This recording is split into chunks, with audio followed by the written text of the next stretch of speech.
Here we are on the front of our Entegra Accolade. We are going to do a tutorial like you would get with your technician on the date of purchasing this unit. So we're going to walk through, show you where everything is located and how it works.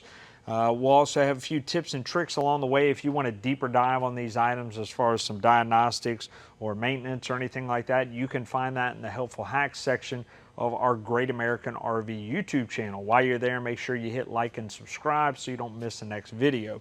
We're going to start in the front here. We'll pop the hood and get going. So you do have Freightliner chassis on here. Under the hood, pretty basic stuff. Diesel Cummins engine. We have our coolant, our air filter. This is your gauge right here that lets you know when that air filter needs to be changed out. You'll see it get to that red mark right there. Once you change it out, to reset it, hit that yellow button right there and it'll reset.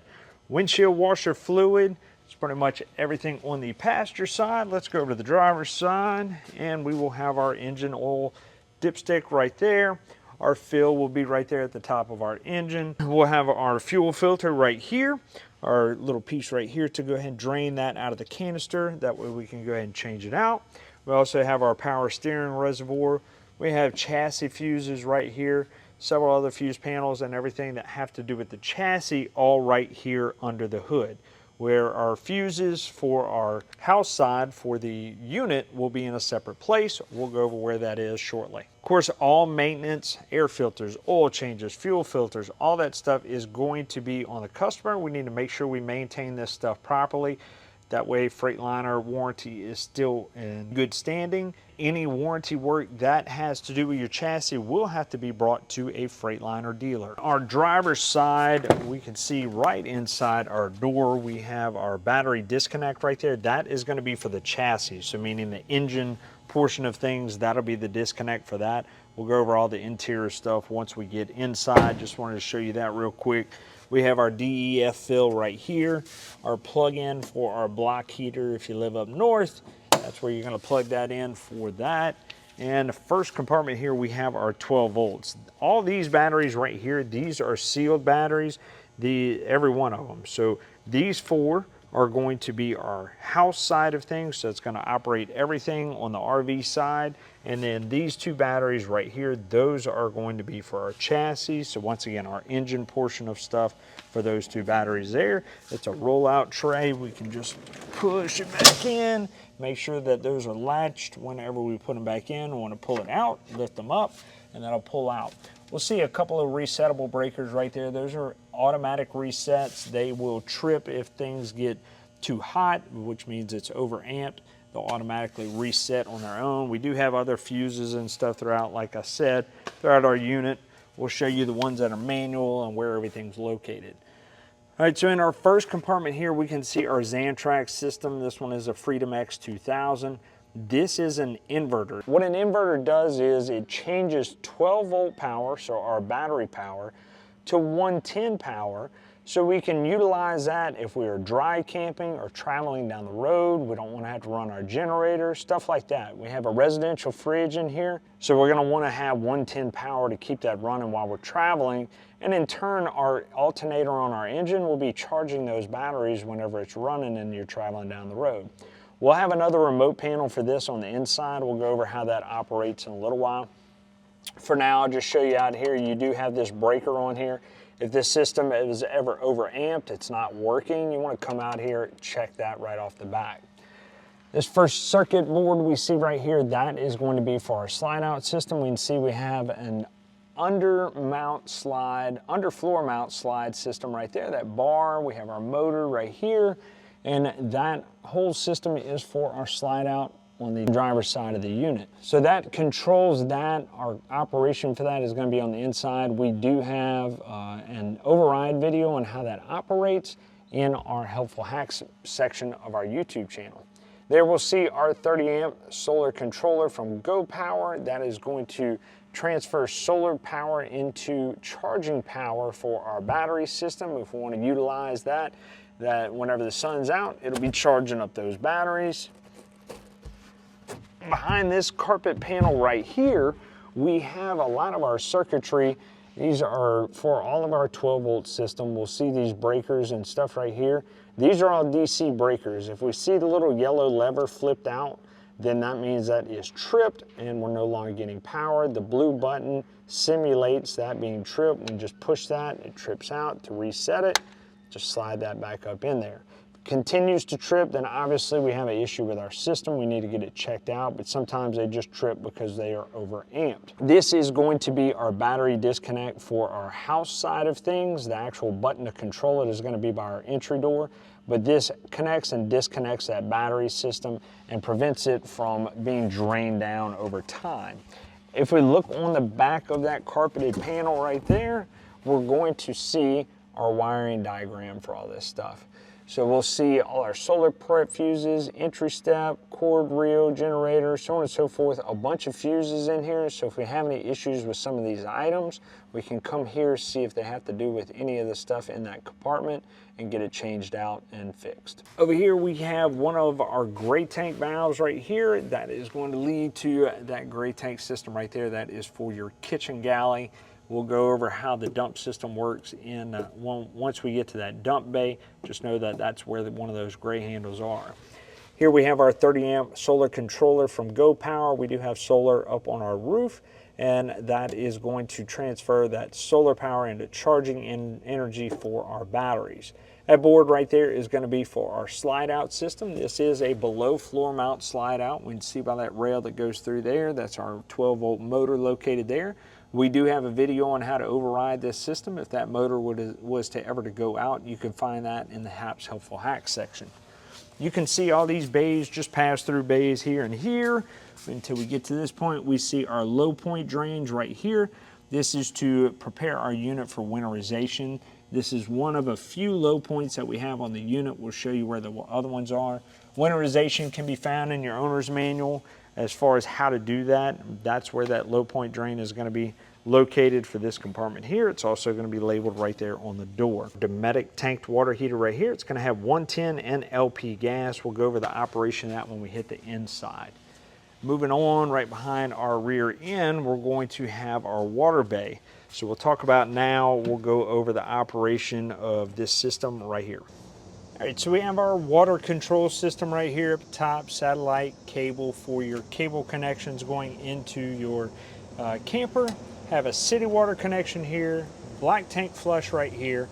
The black tank flush is going to go over how we kind of clean out our black tank, which is our sewage tank. We'll get to that when we get to the dump valves. Our city water connection is going to be where we hook our water up from our campsite if we have a water bib there, or from our house, and that'll supply water to our fixtures on the inside of the unit. It can also fill our tank, so on and so forth, but that's where that hose connection would go. Of course, we have our hot and cold. We have a quick connect here for that blue coiled hose, so on. So let's talk about our fixtures up here. Our dry camping. In order, if we have that fresh tank filled up, in order to get to dry camping, we would have to go to this configuration right here, and that would pull water from that tank and supply it to our water fixtures. But we would have to kick on our water pump right here.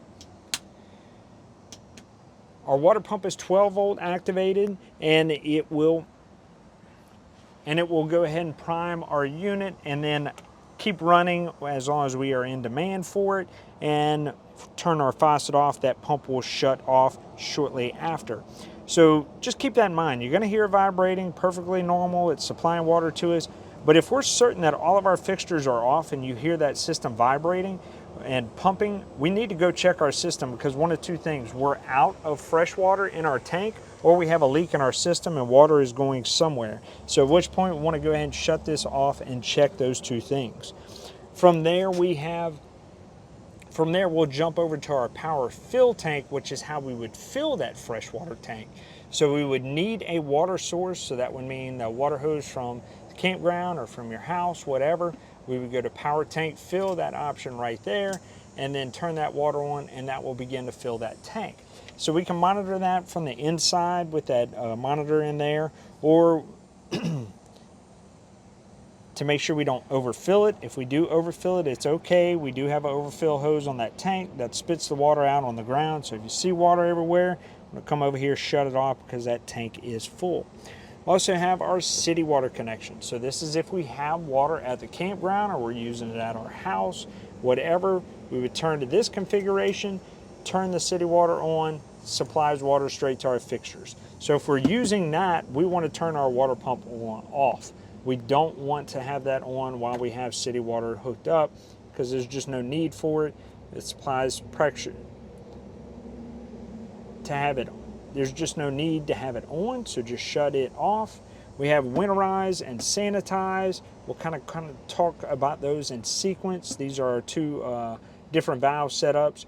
So winterization is when we are prepping our unit for wintertime. Extreme cold temperatures, we're pumping RV antifreeze into our unit. Sanitize is if we are sanitizing our fixtures on our unit with a mixture of bleach and water. Both of them have a similar process, just different valve configurations, because this one is going into our tank, this one is going into our fixtures, okay? So with the exception of where they're going, the process is the same as far as how we use it. We would hook a water hose up to this. We would cut the other end off and run it into a tank of RV antifreeze, kick our water pump on, and that would supply it to our fixtures if we're under winterization.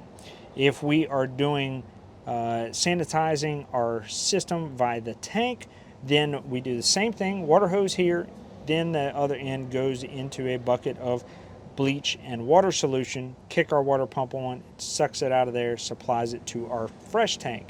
Then from there we can turn our fresh tank pump on, go to dry camp, then it would supply it to our fixtures. So whatever way, which way you go. If we do winterize, that's where our low point drains come in to check. We need to open those up, drain all the water out of our system. There are more steps into winterization. You can find it in your owner's manual or a video under Hap's Helpful Hacks. That wraps up everything on our water control system here.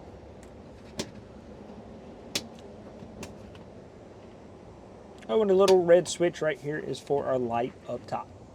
So also on this system, we have our macerator right here. Macerator basically just chews up the sewage that's in your tank, right? Your dirty stuff, your toilet paper, all that stuff. It's going to chew that up and spit it out of this pipe right here. We're going to go over that operation in a minute. For now, we'll talk about our filter system. We have valves up here. We want to make sure that we don't have the water going. Even if you shut these valves off, this can tend to be pressurized, so it's good to shut all your water off going into your unit or your water pump. Relieve the pressure by turning off your, turning on your faucets or anything like that. Relieve the pressure off of there, and then you can go ahead and just shut them off. Remove this. You have a valve on both sides. Remove this. Change your filter out, stick it back in there, and then turn your valves back on so you have water flow. You have some more low point drains right back there. If you want to relieve the pressure from there, you can just turn those valves on and it'll go ahead and drain out. So that fresh tank we talked about, it's going to have a valve. I don't think it's this one. I think it's on the other side. We'll verify here in a little while. But basically, all these valves are going to be all your low points right here to, once again, drain your water out and prep it for winterization like we talked about up on this control center right here. So let's talk about how to dump our system. So here we have our black tank valve right here. Black tank is going to be all of our sewage from our toilet, our number 1, our number 2, and our toilet paper, right? And then we have another gray valve right here, signified by our color, just like the one in that compartment up front. That is going to be from your sinks and showers. So our gray tank, we can actually leave that open all the time and let those drain out. That way they don't fill up. You're going to be putting a lot of water in there. If you have the port there at the campsite, hook your hose up, open your gray tank valves, and then you want to open this valve and just let that water flush out of the system so you don't have to keep coming out here and opening it up whenever they get full. If you want to leave them closed, you can do that too. Completely up to you. Now our sewage, on the other hand, when we go to dump that, you're going to want to go ahead and close this off. Then we can go over here, open this black tank valve, replace our sewer hose with this. It's already hooked into that box there. We pull it out of the sewage port and then we stick this in there. From there, we go ahead and turn our macerator on. That is going to activate the macerator pump in there, and it's basically, like I said, it's going to chew up all your sewage in there and spit it out of that hose. During that time, you can have a hose, water hose hooked up to this connection here. That is your black tank flush. That's going to lead to a spray port on the other side of that black tank that's going to help push any sewage, toilet paper, so on and so forth to this valve. send it over to our macerator pump, chew it up, and spit it out. Now, if we have issues with our macerator, we can do it the old school way, same way that you are draining your gray water. You can have your hose hooked up here, open your black tank valve, open this valve, and let it flush out of that hose there. During that time, once again, you want to go ahead and open up your tank, or have your tank flush hooked up and that water hose running. Now, on your black tank, whenever you're done, we want to make sure this valve is closed. Anytime you are not draining or flushing your system, make sure that black tank flush is closed and put several gallons of water in that black tank, whether you do it by your tank flush or from your toilet. Leave several gallons of water in that system. Otherwise, it's going to dry up the solids, toilet paper, so on and so forth that's in that tank, and you'll never get it out. So make sure we leave that closed and we have several gallons of water in there, plus our chemicals as well. We do have a video on black tank flush if you want to go over that in our HAPS Helpful Hacks section. Here we have our fill for our diesel fuel, and then of course right behind it we have our diesel generator. Now our diesel generator is going to pull off the same tank as our chassis, but it has a cutoff. When your tank gets down to a quarter tank full, your generator is not going to pull anymore. It will automatically shut off. That way it doesn't leave your tank empty if this tends to be running while you're away or whatever. So over here we have coolant fill, we have oil fill, we have kind of a dusty screen here, but we'll show you have an hour meter right here to be able to keep up with all your maintenance, which once again will be customer maintenance. You need to go ahead and make sure oil is changed, filters changed, all that stuff. Start stop button right here. During the colder weather, you're going to want to hold that down and let it prime. It is a diesel. It's going to take a little bit of time. Regardless, you want to go ahead and hold this down because that fuel pump's going to kick in and prime that system. And we'll hold it down for about 20 seconds, 30 seconds maybe. And then we hold down that start button. Now in the cold winter time, it may still prime up itself before it begins to start. So just keep holding down that button, it'll crank up. To the right of that, a little hard to see, but we have a little switch right there. That is our breaker for a generator. So if we're running on generator power and all of a sudden we lose power on the inside of our unit, we've checked our breakers on the inside and everything's good, then we want to come out here and check and see if this one is tripped. If it is, shut off like your AC or whatever else you might have been running and reset that system. Your generator will still be running, but that breaker being tripped, it's not allowing the power through. So I want to turn that off, turn it back on, and then like I said, have some of those appliances off. That way it doesn't immediately re-trip that system. If it re-trips it again, then you need to shut some more stuff off. You've just over-amped it. In our last compartment here, we have our 50 amp power cord reel. This is where we can retract that reel right there. We can also run it through this little hole right here. That way we can shut this compartment door if we wish. We'll have our 50 amp service plugged in there. Same thing, we want our ACs off anytime we plug in and unplug that stuff. That way we are not causing any surges to those appliances. On the back of our unit, we have our backup camera up there to see behind us while we're traveling down the road. Also have our 7-way and our hitch, receiver hitch right there for towing behind us. And of course our factory supply ladder. Up on the top of our roof, we do have a fiberglass roof up there. We need to get up there, clean it a couple times a year. And every 60 to 90 days, we need to check the sealant up there and make sure we're keeping track of our sealant. We're looking in it for any peeling, cracking, deterioration of that sealant. The weather gets to it. And I don't care if you keep it in a garage, under a cover, out in the sun, whatever, you still need to check that stuff on a regular basis. If we allow water to start getting into our unit, we're going to allow decay to happen, and that's a big problem. We also need to check all of our sealants around our trim, our lights, stuff like that. Same thing, every 60 to 90 days. Manufacturer requires it. It says it in your owner's manual. If you don't do it, they're not going to cooperate in helping with any repairs when it comes to water. And if you stay on top of that stuff, you really shouldn't have any issues. But the minute they see a lack of maintenance, they're going to deny any claims in regards to it. So up top on our slide out, we'll show you real quick, we got our dryer vent right there. That vent there is hooked to our microwave, so we have that over the range that will ventilate out. It does have a couple tabs on it. We can go ahead and leave those open if we want. We'll have to if we want to ventilate out. When we store it, we have the option to go ahead and close those tabs so no rodents build any nest in there. Here we have our Dometic furnace, 12 volt powered. It's going to heat off of our LP. Then we're going to have our outdoor TV right here with a Connex TV. We do have a video on how to operate those Connex TVs on our Hap's Helpful Hacks section. We'll go to our first compartment right here, and we'll go to our first compartment, just regular space right there, nothing to look at really. Another pass through in our second compartment. Our third compartment has our Everchill ice chest right here. We can go ahead and pop that open. We see drain plug down at the bottom. We can go ahead and drain out any water that we get in here. This will be plugged in, operate as simple as that, plus and minus for your temperature on how cold you want to keep it. And then this tray right here rolls in. Latches, when we want to pull it out, we pull those two latches on each side. We can go ahead and pull it out. Over here we have our LP system. Our LP system has a gauge on it so we can keep track of how much LP we have in our system, our on and off valve to turn that tank off and on, and our regulators under this plastic cap right here.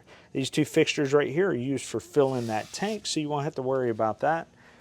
Behind that we have another compartment with yet another low point drain located right there. As we can see, that is our fresh tank. So that one is going to be the one that empties out that fresh tank. Like I said before, we don't want to leave water in there for an extended period of time. That water is going to become stagnant over time. We don't want that. So go ahead and let that water drain out when we're not using it. Our last compartment right here is just more storage. So at our entry door, we have 12-volt powered steps. There's a little motor under there that'll run these in and out. If we want to leave those steps out while we're camping, we want to turn the switch on the inside off. We'll show you where that switch is in a little while. If we want those steps to go in and out whenever we open and close that door, we want to turn them on. To do that, those steps will go in and out. Open it back up, they come out. Even if we do just our screen door, those steps will go in and out.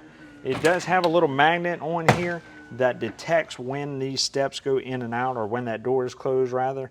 That magnet's located right here on this one. Sometimes they're just on either side of this screen door. So if you have some issues with your steps, you might want to check that magnet first, make sure everything's attached, and generally you're going to leave that switch off, have those steps stay out whenever you're camping.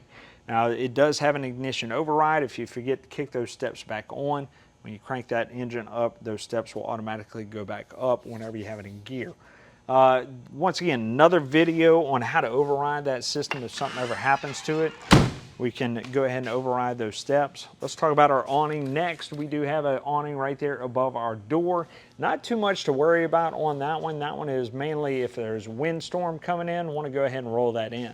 Our other awning, on the other hand, is much wider. It can go ahead and collect water and stuff in the middle of it, and it does have the potential to collapse if we allow that to happen. So one thing we need to do is we need to pitch our awning. So we can see right here we have these two tabs. We squeeze those two tabs and we can scoot it down a couple holes and pitch that awning. And what that'll do is that'll allow the water to be able to drain off of that awning so it doesn't puddle in the middle. We're also going to have AC condensation, stuff get on there, dew, all that stuff is fine. If we get a heavy rainstorm, we need to just roll the awning in. That way it doesn't fill up with water and collapse. If we're leaving our unit for an extended period of time, roll the awning in. You never know what's going to pop up out of nowhere. If you have high winds, you want to roll it in too, because it can become a parachute. It takes it, rips it off. That is going to be insurance claims. So make sure we're taking precaution when it comes to our awning, because I promise you, you don't want the deductible or the hassle of having to rig all this stuff up to get over to the shop.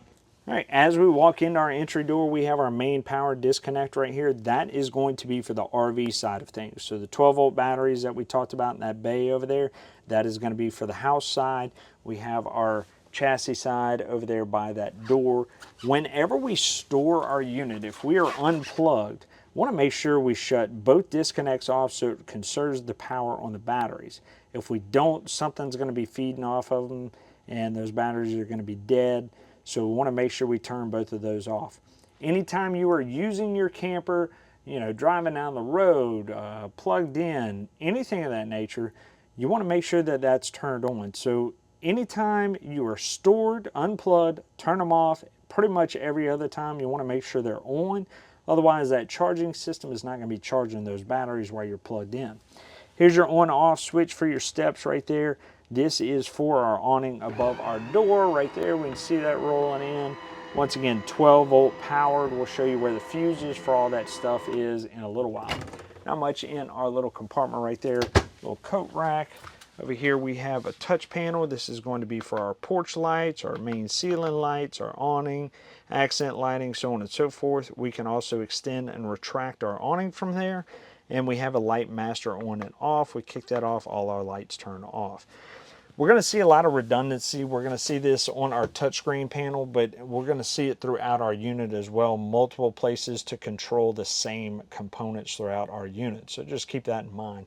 Here we have that Xantrax controller from right here. We can go ahead and turn off and on that inverter system from here.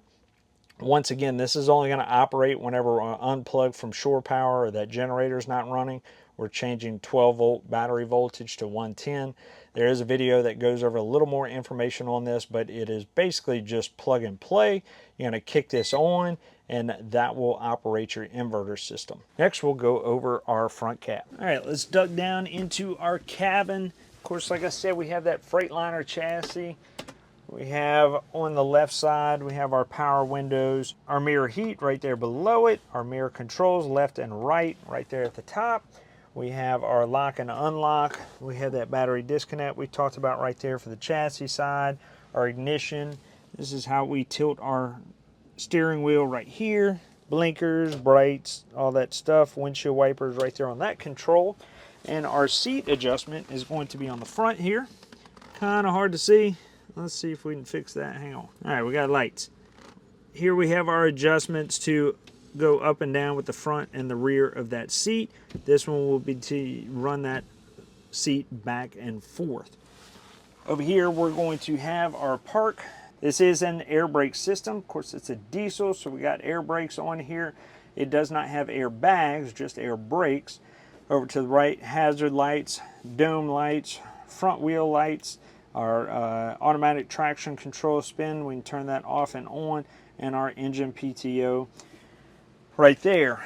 Moving over to our controls on our steering wheel. This will control all of our options on the menu up there. Of course, we do have Bluetooth through our radio up there. We'll talk about in a minute.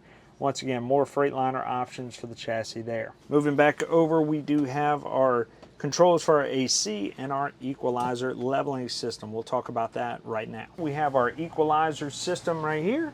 We power it up. Now this is going to tell you if there's any errors right now. We don't have any, so your emergency brake needs to be engaged. Your ignition actually needs to be off, so if this light is lighting up, it means your ignition's on. Excessive slope is going to mean that your unit, as the pad, is at too much of a slope and you basically just don't have enough height on your jacks to get that unit level. Low voltage obviously means your batteries are low. Operating is going to mean that that system is currently doing whatever function you requested. Now, the simplest thing to do is hit auto level, let this system do its thing, and don't move around a lot inside your unit, otherwise it will throw off the leveling system. Once it's complete, it'll beep at you and shut off. We do have our all retract button right here. Whenever you're ready to hit the road, hold down all retract and those jacks will go ahead and lift up and retract from your system.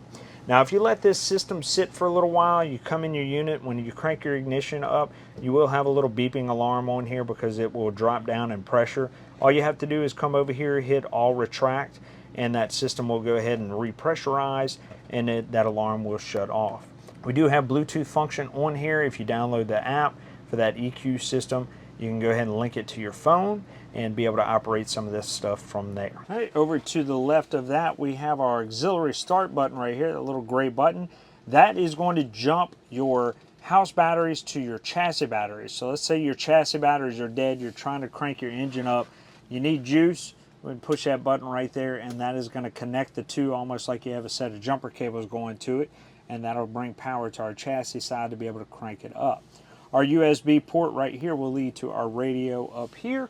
Our radio, pretty plain and simple. We have our radio controls there. We can hit our home button here at the top. Sirius radio. Bluetooth is the main thing we're going to go over here. If we want to go ahead and connect Bluetooth, we hit connect. We search for it on our device. We're going to be searching for whatever the device name is there. Do our thing between the two of them, and connect it, and then we'll have Bluetooth connected on our phone to here. Now on here also we're going to have our cameras, our rear camera. We also have our side cameras, so on and so forth. This isn't going to be on unless, of course, our ignition is on.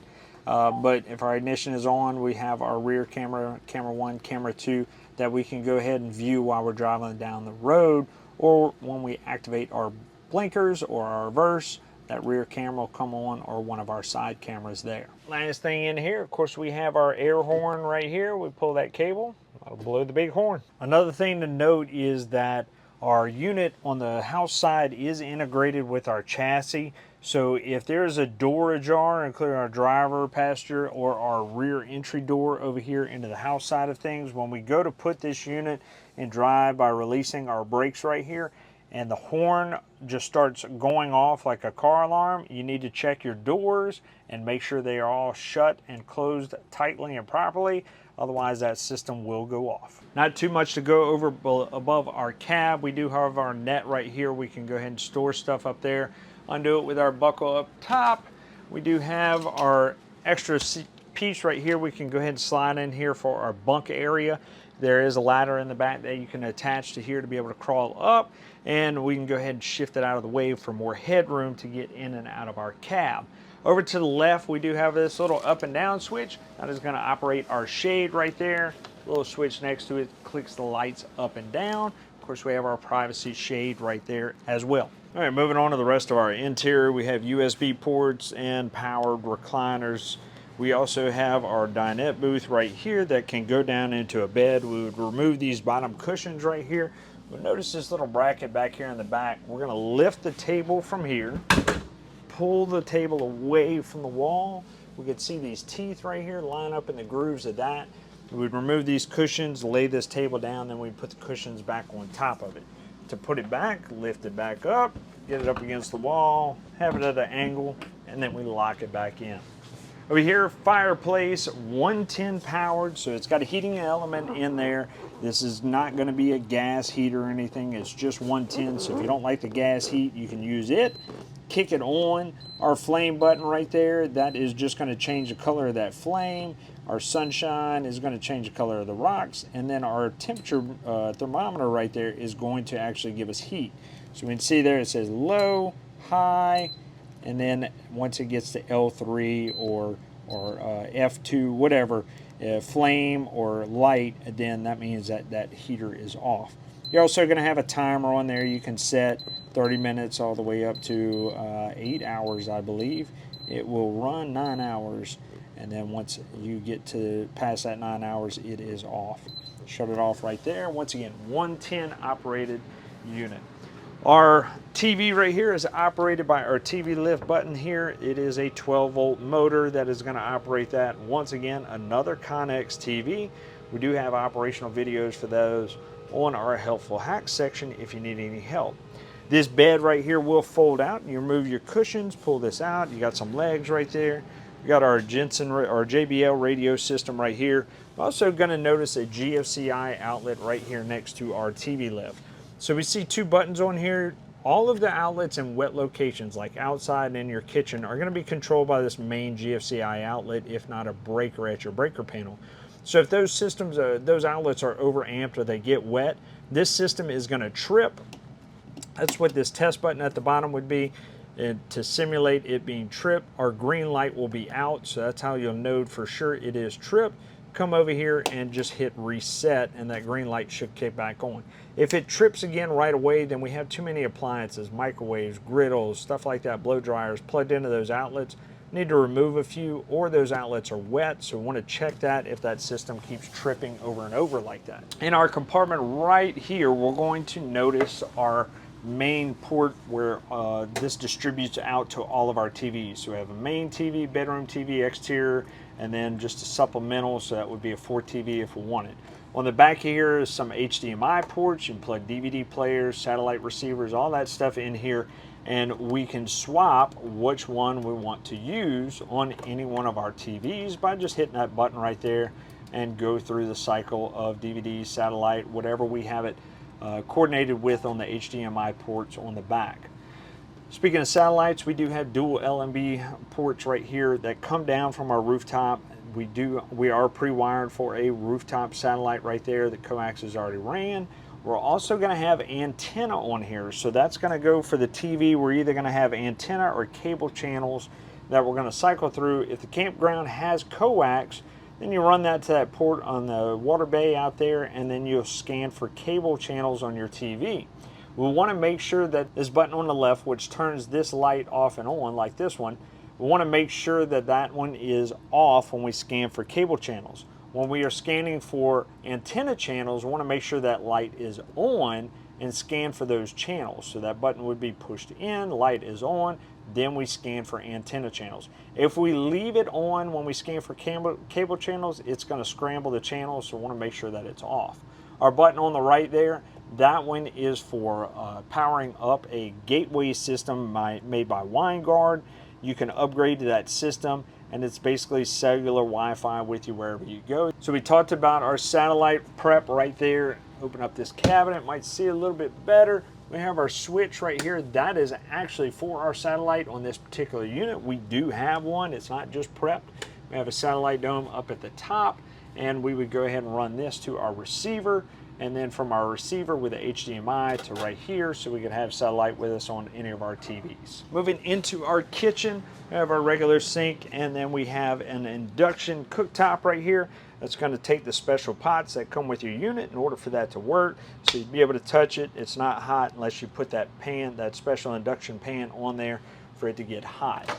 Here we're going to have our standard microwave with our high, low right here for that fan. We talked about the vent on the outside. Need to make sure those tabs are open. That way it will actually ventilate out.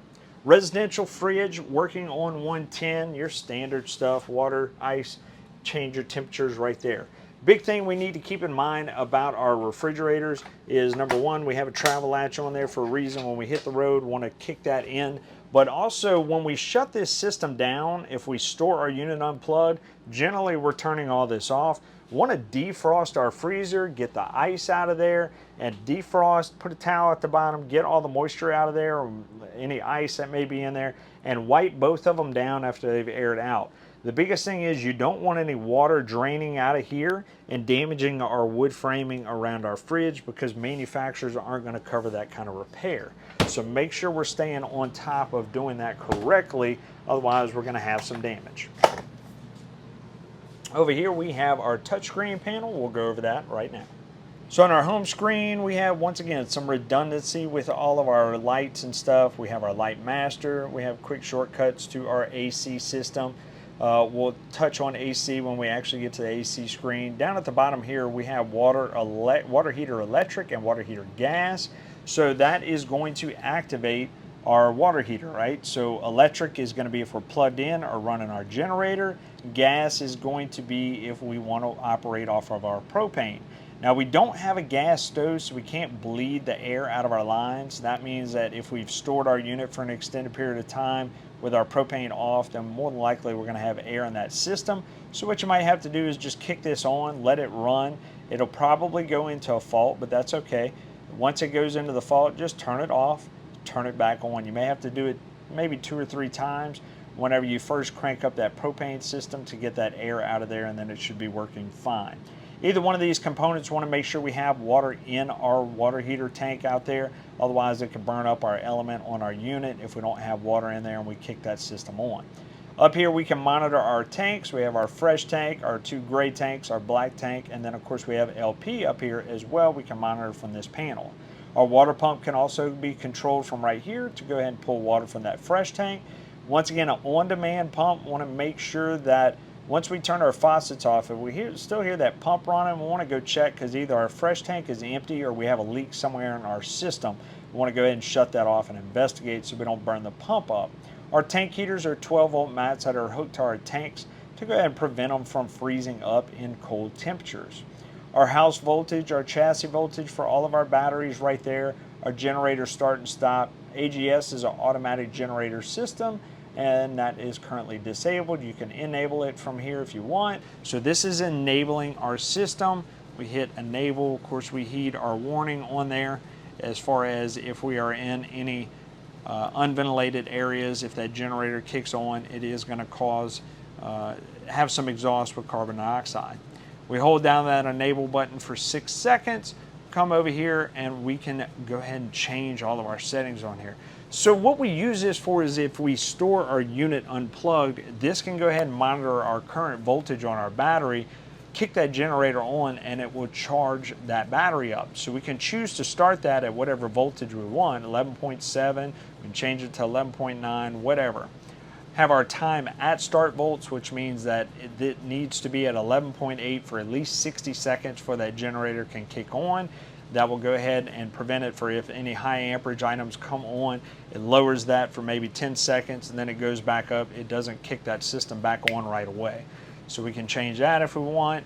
We have our minimum generator run time. So that means that once it kicks on, because of this voltage being low, that system will kick on for at least 15 minutes and run, or it will run until this system gets to the proper voltage or our time at stop volts.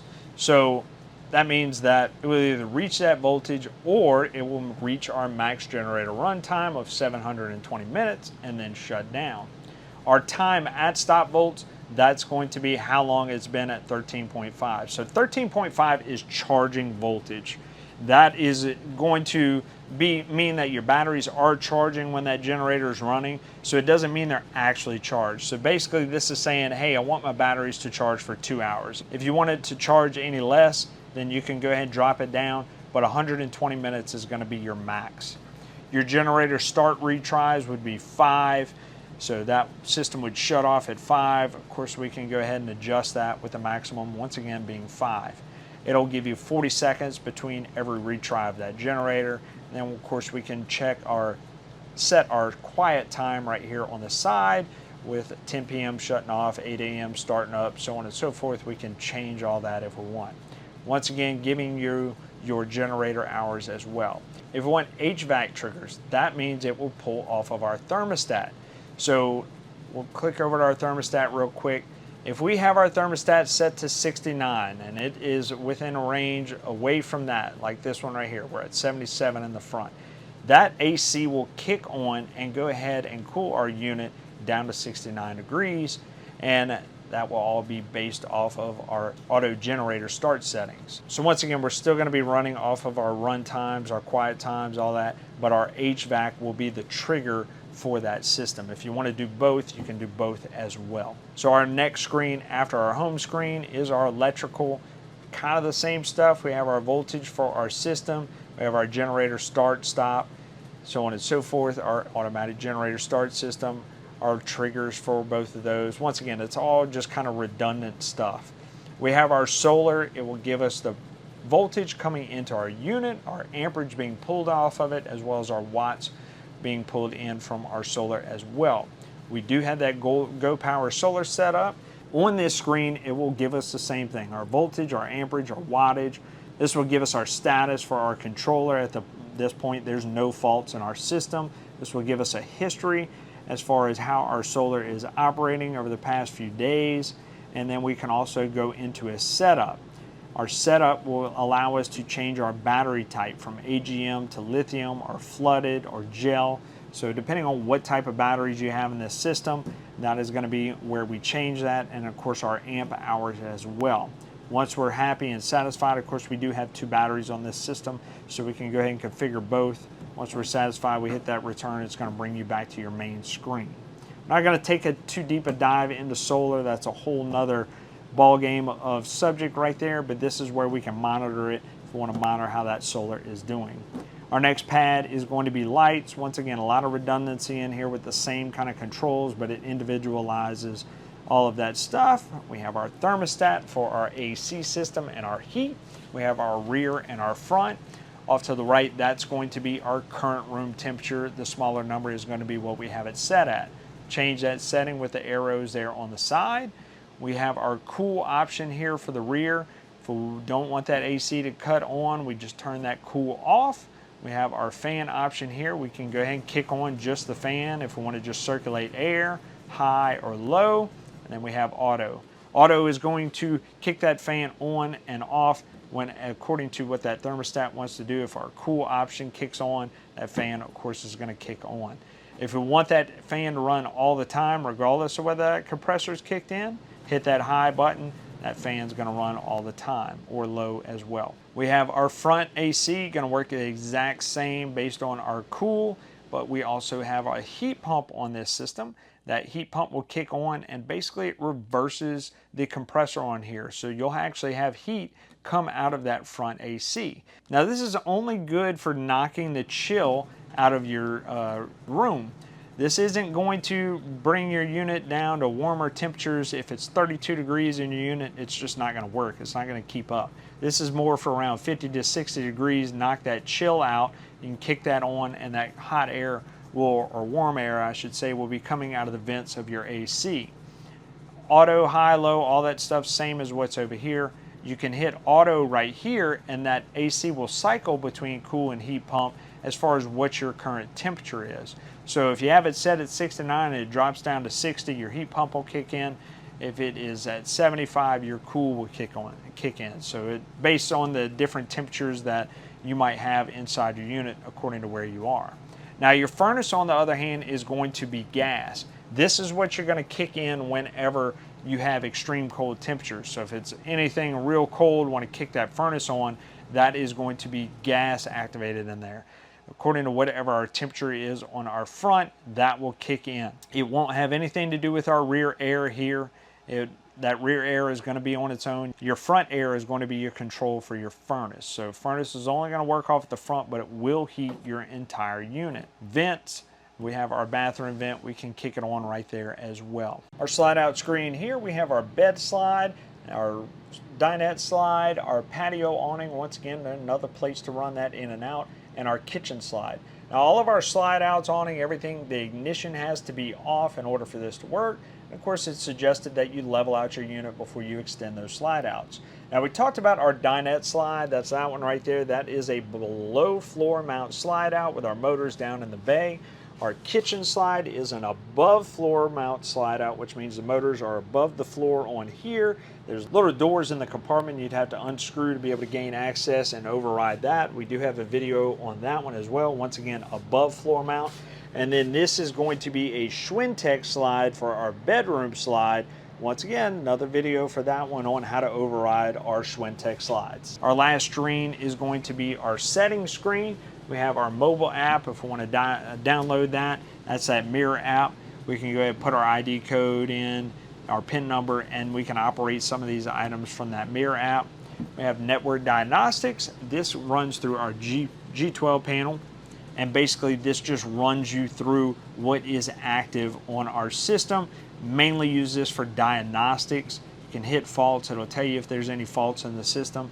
Once again, not much to look at in here.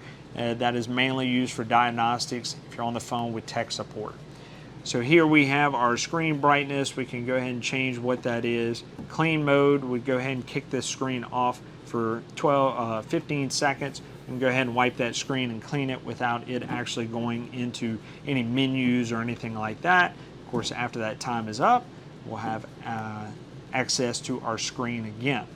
Now here we can change Fahrenheit, Celsius for our temperature units. Our 4UG, that is going to be our floor plan on here. You don't want to go in and mess with any of that.